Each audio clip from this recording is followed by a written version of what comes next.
రాజకీయ నాయకుడిగా ఉండే పాస్టరా లేకపోతే మత ప్రబోధకుడిగా ఉండే పాస్టరా?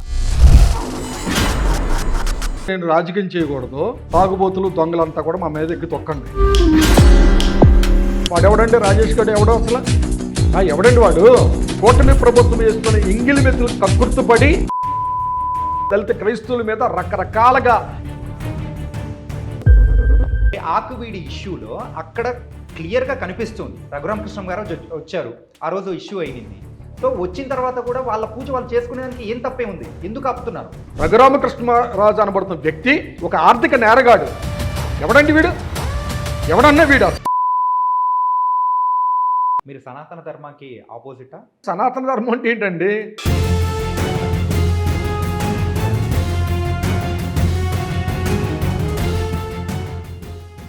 వైఎస్ఆర్సీపీ ప్రభుత్వం ఉన్న టైంలో ఈ క్రిస్టియానిటీకి కానీ అంటే పాస్టర్లకు కానీ మంచి ఫ్రీ హ్యాండ్ ఉండేది. ఆడెవడో ఒకడు వచ్చాడు, రాధమోహన్ గాడు అని ఒకడు వచ్చాడు.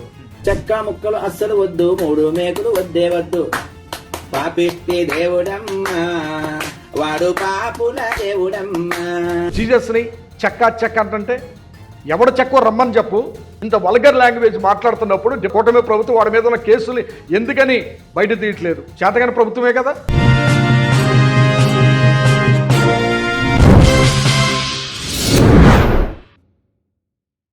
హాయ్ సార్, నమస్తే. నమస్తే అండి. ఎలా ఉన్నారు సార్? ఫైన్. మీరు ఎలా ఉన్నారు? Yeah good sir. ఏంటి జాన్ సార్, మీరు రాజకీయ నాయకుడిగా ఉండే పాస్టరా లేకపోతే మత ప్రబోధకుడిగా ఉండే పాస్టరా? నేను పాస్టర్ని అండి, రాజకీయం చేస్తున్నాను. నేను పాస్టర్ని, రాజకీయం చేస్తున్నాను. రాజకీయం చేయకూడదని ఎక్కడా లేదు కదా. బైబిల్లో ఉన్నది రాజులు ఏలుతున్న పరిపాలన గురించి బైబిల్ అంతా స్పష్టంగా చెప్పబడి ఉంది. రాజకీయం చేయమని బైబిల్ చెప్తుంది. ఎవడెవడో ముందు గొట్టంగాడు వచ్చేసి నువ్వు రాజకీయం చేయకూడదు, నువ్వు పాస్టర్ అంటే ఆ గొట్టంగాడి మాటలు నమ్ముతానా, వింటానా?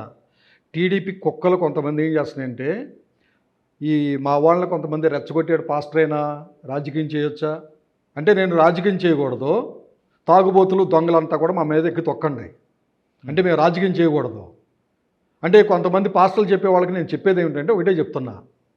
వైసీపీ వాళ్ళు వస్తేనేమో వాడి దగ్గర తీసుకుంటావా, బీజేపీ వాడు వస్తే వాడి దగ్గర తీసుకుంటావా? నువ్వు పాస్టర్వేనా? సిపిఎం వాడు వస్తే వాడి దగ్గర తీసుకుంటావా? జనసేన వాడితే వాడి దగ్గర తీసుకుంటావా? ఇచ్చినోడి దగ్గర అందరి దగ్గర తీసుకోవడానికి లేను. నేను గోడ మీద పిల్లివాటం కాదు, నికార్సుగా ఒక పార్టీకి మద్దతు ఇస్తున్నాను, ఒక పార్టీ తరఫున పనిచేస్తున్నాను, యథార్థంగా నేను చెప్తున్నాను. అంతేగాని దొంగ తిరుగుడు దొడ్డిదారిని నేను మాట్లాడట్లేదు. మీరు బైబుల్ కంప్లీట్గా చదువుకున్నారు కదా, ఎన్నిసార్లు అంటే ఎక్కువ సార్లే చదువుకున్నారు కదా. మరి పరమనిషిని తిట్టండి, వాళ్ళను ఏమైనా అనండి అని చెప్పేసి బైబిల్లో రాసిందా? మేము పరమనిషిని తిట్టమని కానీ లేకపోతే ఇంకో వ్యక్తిని కానీ మాట్లాడమని కానీ మేమేం మాట్లాడమే. మరి అయితే ఇప్పుడు కుక్కలు వాళ్ళు అలాంటి వాళ్ళు వీళ్ళు అలాంటి వాళ్ళు అని చెప్పేసి మీరు మాట్లాడుతున్నారు కదా. కుక్క అంటే భూత అండి అది. మరి కుక్కని కుక్కలా అది దాన్ని ట్రీట్ చేయడం వేరు, మనుషుల్ని కుక్కల్లా ట్రీట్ చేయడం అనేది కూడా వేరుంటది. ఇప్పుడు ఒక మనిషిలాగా ప్రవర్తించకుండా కుక్కలాగా స్వభావంతో ఉంటే ఆ వ్యక్తిని కుక్కే అంటాం. తప్పేముందండి? ఆ వ్యక్తిని కుక్కలనగా ఏమంటాం మనం? 100% వాడు చేయవలసిన పనిని వాడు నిర్వర్తించవలసిన విధులు సరిగ్గా నిర్వర్తించకపోతే ఎవడైనా సరే కుక్కే. నా దృష్టిలో కుక్కే. ఈరోజున ఏం చేస్తున్నారండి అంటే కొంతమంది బచ్చాగాళ్ళు వచ్చి కొంతమంది ఏం మాట్లాడుతున్నారండి? వాడెవడండి? రాజేష్ గడు ఎవడో అసలు? ఎవడండి వాడు 2017 సంవత్సరంలో మహాసేన అనబడుతున్న ఒక సంస్థను పెట్టి దళితుల కోసం పోరాటం చేసేవాళ్ళు, దళితుల కోసం ప్రొటెక్షన్ చేసేవాళ్ళు ఎవరు లేరు కనుక నేను మహాసేనను పెట్టానని చెప్తున్నాడు. దళిత క్రైస్తవుల కోసం ఎవడో లేడని మహాసేనను పెట్టాను అంటున్నాడు. ఓకే, మంచిది, మహాసేనను పెట్టి నువ్వు దళిత క్రైస్తవుల కోసం పెట్టావు. ఈరోజు ఏం పీకుతున్నావు నువ్వు? ఏం పీకుతున్నావు అసలు? ఆకువీడులో కానీ ఆయా ప్రాంతాల్లో దళితుల మీద దాడులు జరుగుతూ ఉంటుంటే వీడు వాగుడేంటంటే కూటమి ప్రభుత్వం యొక్క చంకనాగుతూ వీడు ఒక దద్దమ్మ, దళితుల పేర్లు చెప్పుకొని ఒక పేటీఎం బెగ్గర్ వీడు. అంటే వీడు ఏం మాట్లాడుతున్నాడు? ఈ రోజున ఆకువీడులో ఏం జరుగుతుంది? వీడేం మాట్లాడుతున్నాడు? ప్రవీణ్ గారు చనిపోయినప్పుడు ఏం జరిగింది? వీడేం మాట్లాడుతున్నాడు? అంటే వీడు కేవలం ఏంటంటే ఈ యొక్క కూటమి ప్రభుత్వాన్ని వేసే ఎంగిలి మెతుకులకి వీడు కకృతిపడి ఈరోజు మాట్లాడే మాటలు రాష్ట్ర ప్రజలు చూస్తూనే ఉన్నారు, రాష్ట్ర ప్రజలు గమనిస్తూనే ఉన్నారు. రమ్మనండి వాడిని, వాడు నిజంగా దళిత వాడు లంక వాడి ఇంటి పేరు, సరిపల్లి ఒక ఇంటి పేరు ఉంది, రమ్మన్నాడు. వాళ్ళ కుల వాళ్ళ యొక్క ఇంటి పేరు సంబంధించిన వాళ్ళు వాడిని కొట్టడానికి ప్రయత్నం చేస్తున్నారు. ఈ రోజున చూడండి, వాడు రమ్మనండి. ఆంధ్ర రాష్ట్రంలో 650 మండలాలు ఉన్నాయి. ఈ 650 మండలాల్లో కాకినాడ వీడిది. రమ్మని కాకినాడ సింగిల్గా వస్తాను, వాడు సింగిల్గా రమ్మని మంది మార్పాలతో లేకుండా. ఇది సవాళ్ళు చేసుకునే సమయం కాదు కదా సార్. కాకపోతే ఏంటంటే అక్కడ జరిగిన దానికి మీరు ఆపోజిట్గా మాట్లాడండి. అక్కడికి రండి, ఇక్కడికి రండి అంటే వాళ్ళు రారని చెప్పేసి మీరు ఇలా మాట్లాడుతున్నారు అనుకోవచ్చు కదా. మహాసేన రాజేష్ అనబడుతున్న వాడు ఈ పేటీఎం బ్యాచ్ గాడీడు.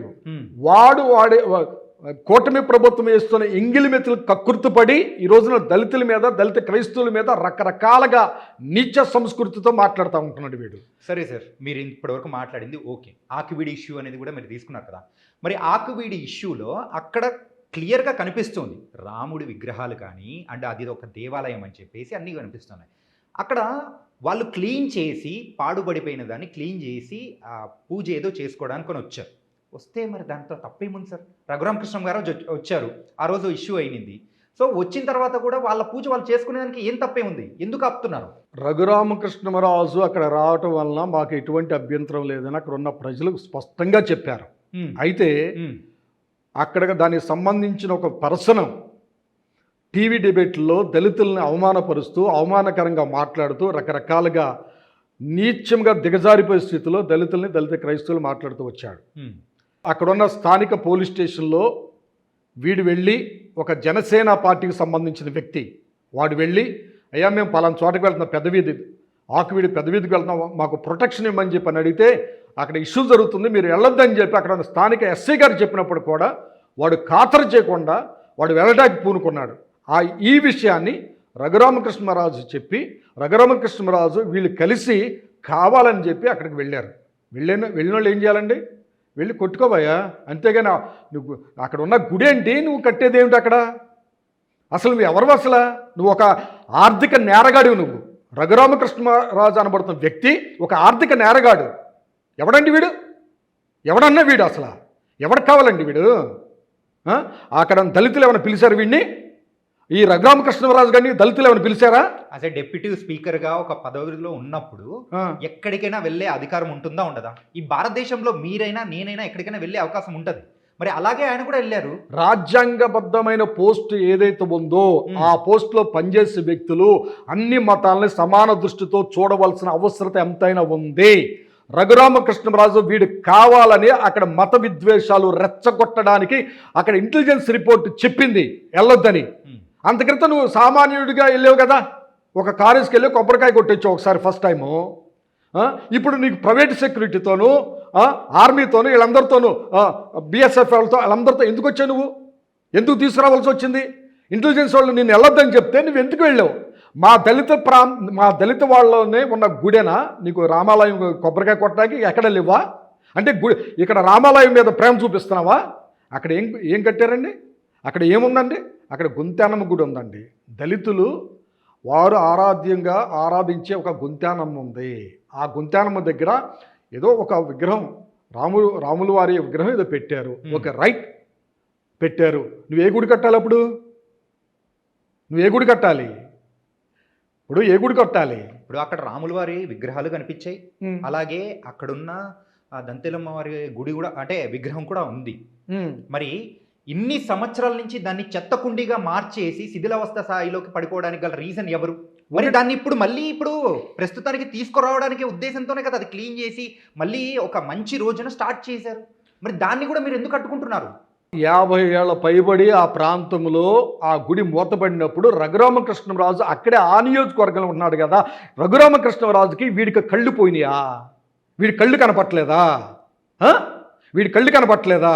ఇంతకాలం నుంచి ఆ గుడి మూతపడితే కళ్ళు కనపట్లేదా?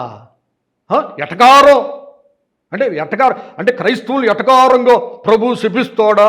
రే, నిన్ను ప్రభు శపించడం ఏమైందిరా? నిన్ను ప్రభు శపించడం ఏంటి? ప్రభుకి దీనికి సంబంధం ఏంటి? దళితుల మధ్య ఒక ఇది ఉంది. కొంతమంది కన్వర్ట్ అయ్యారు. నీ గుడి కట్టడానికి వెళ్ళావా, లేకపోతే కనుక అక్కడున్న గుడికి సంబంధించిన 2 ఎకరాల 20 సెంట్లు కబ్జా చేయడానికి వెళ్ళావా? నువ్వు దొంగవి, ఆర్థిక నేరగాడివి. నిన్ను ఎప్పటికైనా సరే అరెస్ట్ చేస్తారు. దాన్ని దోచుకోవడానికి ఈ రోజున డైవర్షన్ పాలిటిక్స్ నువ్వు తీసుకొచ్చి ఈ క్రైస్తవుల మీద, దళితుల మీద నువ్వేం చేస్తున్నావంటే నెపాన్ని మోపుతున్నావా? ఎంత ధైర్యం నీకు? సార్ మంచి పాయింట్ సార్, బాగుంది. 2 ఎకరాల 50 సెంట్లు కబ్జా చేయడం కోసమే రఘురామకృష్ణంరాజు గారు అక్కడికి వెళ్ళారు అని అంటున్నారు. ఇప్పటి వరకు అక్కడ గుడిలో పూజ చేసుకోవడానికో గుడిని మేము కట్టిస్తామనే ఉద్దేశంతోనే వెళ్ళామే తప్ప అని చెప్పేసి వేరే లేదు అని అంటున్నారు. కానీ దానికి ఇంత భూమి ఉంది, ఇంత చేయొచ్చు అంటే మీరు ఫ్యూచర్లో ఏమైనా దానిలో ఏమన్నా కట్టే ప్లాన్లు ఏమైనా ఉన్నాయా? ఎందుకంటే ఇప్పటి వరకు ఆ భూమికి అంటే ఆ గుడికి సంబంధించిన ఇంత భూమి ఉందని ఎవరు చెప్పలేదు, మీరు చెప్తున్నారు తప్ప. రఘురామకృష్ణమరాజు గతంలో కూడా దానిలో ఏలు పెట్టాడు. వివాదం జరగటం వలన గుడి పేరు మీద ఏమంటే ఒక దొంగకి ఇంటి తాళాలు అప్పచెప్తామా? వీడు ఒక దొంగ అండి, బ్యాంకులు దోచుకున్న ఒక దొంగ, గరానా మోసగాడు వీడు. వీడొచ్చి ఇప్పుడు గుడి కడుతున్నాను ఈ అకౌంట్ నెంబర్కి వేయండి. ఎన్ని అకౌంట్ నెంబర్ ఇస్తాడు వీడు? ఎంతమందిని మోసం చేస్తాడు వీడు? వీడు బతికండి అంటున్నా, వీడు మోసగాడు. చూడండి, వీడిని ఎప్పుడైనా సరే అరెస్ట్ చేసే అవకాశాలు ఉన్నాయి. దాన్ని డైవర్ట్ చేసుకోవడానికి కొంతమంది హిందూ సోదరుల్ని క్రైస్తవుల మధ్య విభేదాలు తీసుకురావడానికి ప్రయత్నం చేస్తున్నాడు. ప్రయత్నం చేశాడు ఆల్రెడీ. గుడి కట్టండి అయ్యా, ఎవడొద్దన్నాడు? నువ్వు గుడి కట్టు వద్దు, ఎవడొద్దన్నాడు? ఇప్పుడు ఈ రోజున ఏం మాట్లాడుతున్నావు? నువ్వు అక్కడ ఉన్న క్రైస్తవ మందిరాలకి 113 మందిరాలకు నోటీసులు ఇస్తావా? నువ్వు 113 మందిరాలకి ఏదైతే నువ్వు ఒక పాస్టర్ని లోన పెట్టించి, పాస్టర్ ఇస్మాయిల్ గారు అనబడుతున్న వ్యక్తి రఘురామకృష్ణరాజు యొక్క నేర చరిత్రను బయటకు లాగుతున్నాడని చెప్పి రఘురామకృష్ణరాజు ఆ నియోజకవర్గంలో 7 గుళ్ళను కూల్చేశాడు. 7 గుళ్ళను కూల్చేశాడండి వీడు. ఈ రోజున నీ నేర చరిత్రను బయట పెడతాడని చెప్పి రఘురామకృష్ణరాజు నేర చరిత్ర, నేరగాడు, ఆర్థిక నేరగాడు అని చెప్పి నిన్ను ఎండగడుతున్నాడని చెప్పి ఒక పాస్టర్ని లోన పోలీస్ కస్టడీలో తీసుకొని కోర్టుకి సబ్మిట్ చేయకుండా లోన పెట్టి ఎంఆర్ఓని పంచాయతీ సెక్రటరీని వాళ్ళని పంపించి ఆ ₹1 కోటి పైబడి కట్టిన చర్చిని కూలబెడతావు. నువ్వు ఆ గోళ్ళని బద్దలు కొడతావా? ఆ మెట్లు బద్దలు కొడతావా? అసలు ఏమడ్డుందండి చూపించండి. ఓకే, రైట్, అడ్లు వచ్చినాయా? క్రైస్తవ దేవాలయాలు అడ్డొచ్చిందా? ఇరిగేషన్ డిపార్ట్మెంట్కి సంబంధించిన స్థలాల్లో అక్కడ హిందూ గుళ్ళు లేవా? అంటే హిందువులకు ఒక న్యాయము, క్రైస్తవులకు ఒక న్యాయము, ముస్లింలకు ఒక న్యాయమా? నువ్వు చేసేది ఏదైనా ఒక రాజ్యాంగబద్ధమైన పోస్టులో ఉండి ఇలాంటి మత విద్వేషాలు రెచ్చగొడతావు నువ్వు. సరే వద్దని చెప్పారు, నువ్వు మూసుకుని పోవాలి కదా. నీ మంది మార్బలంతో అక్కడ ఉన్న దళితుల మీద అగ్రవర్ణాలను తీసుకొచ్చి నువ్వు దాడులు చేపిస్తావా? అంటే దీని వెనకాల రాజకీయ కోణం 100% కూటమి ప్రభుత్వం యొక్క హస్తం ఉంది. చంద్రబాబు నాయుడు, పవన్ కళ్యాణ్ డైరెక్షన్లో అక్కడ ఆక్వీడు ప్రాంతంలో దాడులు జరుగుతున్నాయి. ఎవరిని ఒక నెలలేకుండా ఆ ప్రాంతంలో దళితులకి కనీసం కొంత చెప్తున్నది ఏంటంటే ఆహారం కూడా తినడానికి కూడా ఇబ్బందులు కలిగిన పరిస్థితులు అక్కడ ఏర్పడుతున్నాయి. సార్ అయితే ఒక విషయం చెప్పండి సార్, ఏంటంటే ఇప్పుడు ఆ గుడికి సంబంధించిన 2 ఎకరాల 50 సెంట్లు ఎంతో ఉందని చెప్పేసి మీరు అంటున్నారు కదా. ఇప్పుడు దాంట్లో ఆ గుడికి సంబంధించిందైనా కానీ లేకపోతే వేరే దానికి సంబంధించైనా కానీ అంటే అంటే ఆ గుడికి సంబంధించిందే మెయిన్గా అనుకుంటే, సో అవి ఏమన్నా కట్టే టైంలో మీరు అడ్డుపడతారా పడరా? ఒకటేనండి, ఇక్కడ ఏమిటంటే ఇక్కడ మేము చెప్పేది ఏమిటంటే 98-99% క్రైస్తవులుగా మారారు మొత్తం. అక్కడ క్రైస్తవుల మధ్య గొడవలు తీసుకొచ్చి ఎక్కడో దూరంగా ఉన్న వ్యక్తి, ఒక ఆర్ఎస్ఎస్ బీజేపీకి సంబంధించిన వ్యక్తులు అక్కడికి వచ్చి దీని మీద నినాదాలు సృష్టించి దీన్ని డైవర్షన్ చేసి ఆ కేసుల్ని దళితులపైన, పాస్టర్లపైన పెట్టి ఆ భూమిని లాక్కుందామని ప్రయత్నమే కానీ వాళ్ళు ఏమాత్రం కూడా అక్కడ కన్స్ట్రక్షన్ చేద్దామని కానీ. అంటే ఇప్పుడు నేను అడిగిన దానికి స్ట్రైట్ ఆన్సర్ సార్. ఇప్పుడు ఒకవేళ గుడికి సంబంధించి ఏదైనా కడుతూ ఉన్నారంటే మీరు అడ్డుపడతారా లేదా?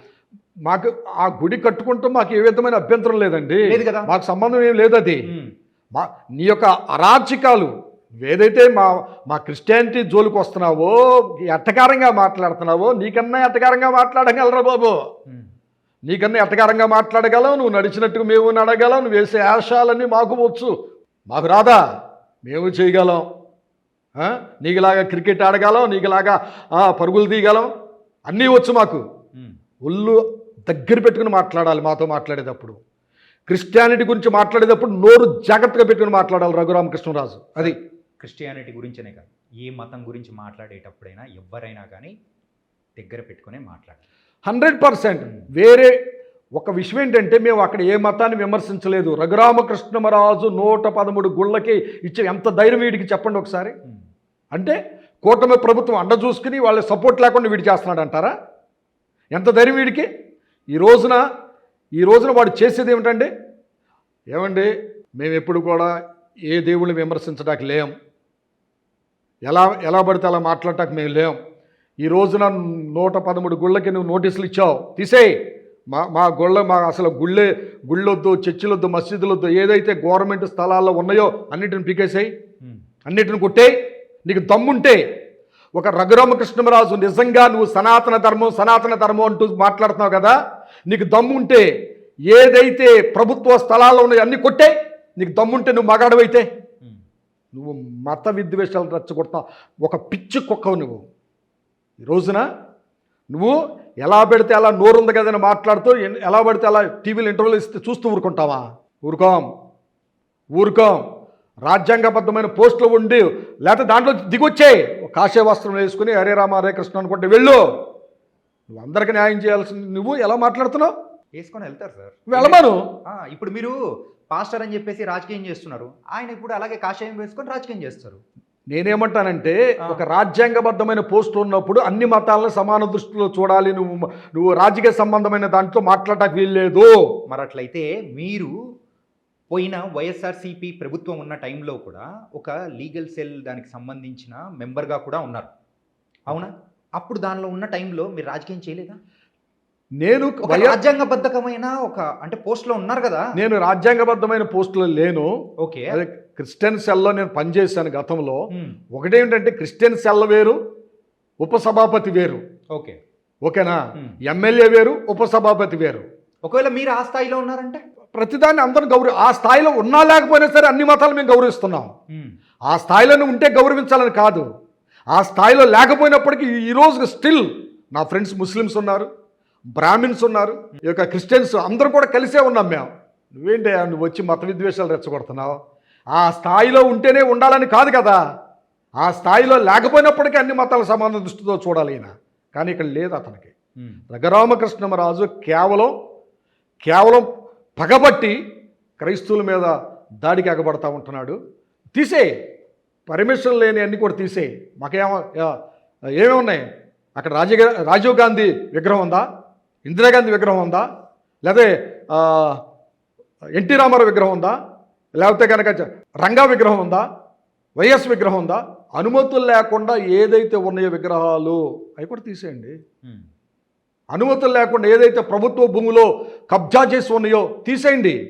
90%, 98% చర్చిలన్నీ కూడా ఎక్కడ ఉన్నాయంటే వారి సొంత స్థలాల్లో నిర్మించుకుని ఉన్నారు. మేము ఇది టోటల్ ఆంధ్రప్రదేశ్ మొత్తం 90% వారి సొంత స్థలాల్లోనే చర్చిలు ఉంటాయి. కానీ మేము ఆ గుళ్ళు వాళ్ళకి ఎప్పుడు వెళ్ళలేదు. ఈ గుడి తీసేయండి, ఈ గుడి మూసేయండి, అనుమతులు లేదని ఎప్పుడు అనలేదా? రోడ్డు వైండింగ్లో రోడ్డు మీద హిందూ దేవాలయం ఉంటే ఆ హిందూ దేవాలయాన్ని అక్కడ ఉంచి రోడ్డు టర్న్ చేసి వెళ్ళి ఎన్ని కనపడుతున్నాయి, పెద్ద పెద్ద విగ్రహాలు ఎన్ని కడుతున్నారు. మేము ఎప్పుడు వాటి గురించి తీసేమని మాట్లాడలేదే. ఈరోజు నువ్వు మత విద్వేషాలు రెచ్చగొడుతున్నావు. ఈరోజు నువ్వు మాట్లాడే మాటలకి మేము చెప్తున్నాం, మా చర్చలు కూల్చేస్తానన్నావు కదా, నీ దమ్ముంటే అన్ని తీసేయి. వైఎస్ఆర్సీపీ ప్రభుత్వం ఉన్న టైంలో ఈ క్రిస్టియానిటీకి కానీ అంటే పాస్టర్లకు కానీ మంచి ఫ్రీ హ్యాండ్ ఉండేది. కానీ ఇప్పుడు కూటమి ప్రభుత్వం వచ్చిన తర్వాత ఆ ఫ్రీ హ్యాండ్ లేకపోవడం అనేది కూడా మీలో ఏమన్నా ఆ బాధ ఏమన్నా కనిపిస్తుంది అనుకోవచ్చా? జగన్మోహన్ రెడ్డి గారు ఒక క్రైస్తవులకే కాదండి, క్రైస్తవులకు కానీ ముస్లిమ్స్ కానీ హిందూస్ కానీ అందరినీ సమాన దృష్టితో చూశారండి. ఎందుకని? మీ పార్టీనా? మా పార్టీ అని కాదండి. మీరు జగన్మోహన్ రెడ్డి గారి పాలన అంతట్లో మీరు చూడండి, క్రైస్తవుల కంటే హిందువులకి ముస్లిమ్స్కి ఎక్కువ రాయితీలు వచ్చినాయి. అక్కడ ఎస్సీ సబ్ ప్లాన్ నిధులు ఏవైతే ఉన్నాయో వాటికి సంబంధించినన్నీ కూడా ఏవైతే ఉన్నాయో క్రైస్తవులకి లేవు అండి, హిందువులకి ఉన్నాయండి. జెరూసలేం యాత్ర మాకు లేదండి ఇప్పుడు సరిగ్గా. అంటే క్రిస్టియానిటీకి మాకిచ్చే డబ్బు కంటే మా మనోభావాలకు రెస్పెక్ట్ ఇచ్చాడు ఆయన. మేము డబ్బును కోరుకునేదానికంటే మా మనోభావాలకు రెస్పెక్ట్ ఇచ్చాడు జగన్మోహన్ రెడ్డి గారు. ఆయన హయాంలో ఇలాంటి దాడులు కానీ ఇవి కానీ జరగలేదు కదా. మమ్మల్ని తొక్కేయడానికి కావాలని ఒక ఉపసభాపతి నేరుగా వచ్చి ఎంత ధైర్యం. ఆ రోజున అలా జరగలేదు కదా. ఉపసభాపతి ఆ రోజు కూడా ఒక హిందువే ఉన్నది. ఈరోజు నువ్వు చేసే దాడులు ఎలా ఉన్నాయండి? జగన్మోహన్ రెడ్డి గారు బడుగు బలహీన వర్గాల నుంచి అన్ని కులాలు అన్ని మతాల దగ్గర నుంచి కూడా ఆయన సమానంగానే చూశాడు. కానీ ఎక్కడ ఒక మతాన్ని విమర్శించినట్టు కానీ ఒక మతానికి కొమ్ము కాసినట్టు కానీ ఎక్కడా లేదు. మీరు చూసుకోండి, ఆయన పాలనలో ఏదైతే ఉందో ఆయన పాలనలో 2019 నుంచి 24 వరకు చూసుకోండి, ఎక్కడ అటువంటి విభేదాలు సృష్టించినట్టుగా కానీ మత విద్వేషాలు రెచ్చగొట్టినట్టు కానీ ఎక్కడ కనిపించదు. మీరు సనాతన ధర్మానికి ఆపోజిటా? సనాతన ధర్మానికి ఆపోజిట్. సనాతన ధర్మం అంటే ఏంటండి? మా మతం సనాతన ధర్మం అంటే నువ్వు ఒక ఉప ముఖ్యమంత్రిగా ఉండి వాళ్ళ గురించి అని కాదు, నేను అడిగింది ఏంటి, సనాతన ధర్మానికి మీరు ఆపోజిటా? అవునండి, సనాతన ధర్మం అనేది నీ ధర్మాన్ని నువ్వు మాట్లాడుకో, నీ ధర్మాన్ని నువ్వు బోధించుకో, నీ ధర్మం ప్రకారం నువ్వు ఉండు. నీ సనాతన ధర్మం ఏం చెప్తుంది? పరమత సహనం కలిగి ఉండమంటుంది. అంటే మా మతం దగ్గరికి వచ్చేసి మా బైబిల్ పట్టుకుంటూ మా బైబిల్ డాష్ డాష్ బైబిల్ అని చెప్పి మాట్లాడుతూ ఉంటావు. ఆడెవడో ఒకడు వచ్చాడు, రాధామోహన్ గారు అని ఒకడు వచ్చాడు. ఆడు ఏం మాట్లాడుతున్నాడు అంటే ఆంధ్ర తెలంగాణలో ఉన్న ముఖ్యమంత్రులు తెలియట్లేదా? అంటే వాళ్ళు న్యూస్ చూడలేదా? ఇంత వల్గర్ లాంగ్వేజ్ మాట్లాడుతున్నప్పుడు డిపార్ట్మెంట్ కానీ ఆంధ్ర తెలంగాణలో ఉన్న డిపార్ట్మెంట్స్ ఏమైపోయినాయి? ముఖ్యమంత్రులు ఏమైపోయారు? హోమ్ మినిస్టర్స్ ఏమైపోయారు? అంటే మత విద్వేషాలు రెచ్చగొట్టేటట్టుగా ఇవ్వంటారా ఆ వ్యాఖ్యలు అవి? బైబిల్ని యేసు జీసస్ని చెక్క అంటే ఎవడు చెక్కో రమ్మని చెప్పు. ఆడు పబ్లిక్గా పలానా చోటకు వస్తున్నాడని చెప్పమానండి. చెక్కేంటో మొక్కేంటో మొత్తం తెలుస్తాం. చెక్క మొక్క మొత్తం కూడా తెలుస్తాం. ఈ రోజున నువ్వు మాట్లాడే మాటలు ఏవైతున్నాయి, ఆడు రాధామోహన్ గారు వాడి మీద ఇప్పుడు బోలు కేసులు ఉన్నాయి. అంటే ప్రభుత్వం చేతగాని ప్రభుత్వమేనా? ఈ రోజున కూటమి ప్రభుత్వం వాడి మీద ఉన్న కేసులు ఎందుకని బయట తీయట్లేదు? చేతగాని ప్రభుత్వమే కదా. ఎంత మత విద్వేషాలు రెచ్చగొట్టి హోమ్ మినిస్టర్ ఎవరండి? ఆంధ్రప్రదేశ్లో హోమ్ మినిస్టర్ ఎవరు? నా సంకలో బైబిల్ ఉందని చెప్పుద్దామా? నా సంకలో బైబిల్ ఉందని చెప్పొద్ది. క్రైస్తవుల మీద దాడులు జరుగుతా నోరు మూసుకుని కూర్చుంటుంది హోమ్ మినిస్టర్. ఇదేంటండి హోమ్ మినిస్టర్? ఏంటి బైబిల్ అడ్డం పెట్టుకుని బైబిల్ నా సంకలో ఉందంటుంది, ఎక్కడికి వెళ్ళిన ఇంటర్వ్యూలు చూపిస్తూ ఉంటుంది. ఈ రోజున క్రైస్తవుల మీద దాడులు జరుగుతూ ఉంటుంటే, దళితుల మీద దాడులు జరుగుతూ ఉంటుంటే నోరు మూసుకుని కూర్చుంది హోమ్ మినిస్టర్. అదండి ఆంధ్రప్రదేశ్లో ఉన్న కూటమి ప్రభుత్వం యొక్క ఆమె పదవికి మాత్రమే హోమ్ మినిస్టర్. ఆమె పదవికి మాత్రం హోమ్ మినిస్టర్. రిమోట్ కంట్రోల్ మొత్తం కూడా లోకేష్ చేతిలో ఉన్నాయి. లోకేష్ ఎట్లా నొక్కితే అలా పనిచేస్తూ ఉంటుంది. ఊరికి డమ్మీ క్యాండిడేట్ని పెట్టారు అక్కడ. ఆ వల్ల ఉపయోగం లేదు. పోలీసులు కొంతమంది డిపార్ట్మెంట్లో ఉన్నవాళ్ళు చెప్తా కనీసం హోంగార్డ్ ట్రాన్స్ఫర్ కూడా ఆ మాట చెల్లదంట. ఎంత పాపం, ఆమె దళిత సహోదరే. మేము బాధపడుతున్నాం అమ్మా, కాస్త కనీసం హోంగార్డ్ ట్రాన్స్ఫర్కి అయినా సరే నీ పవర్ను ఉపయోగించమని మేము మిమ్మల్ని రిక్వెస్ట్ చేస్తున్నాం అంతే.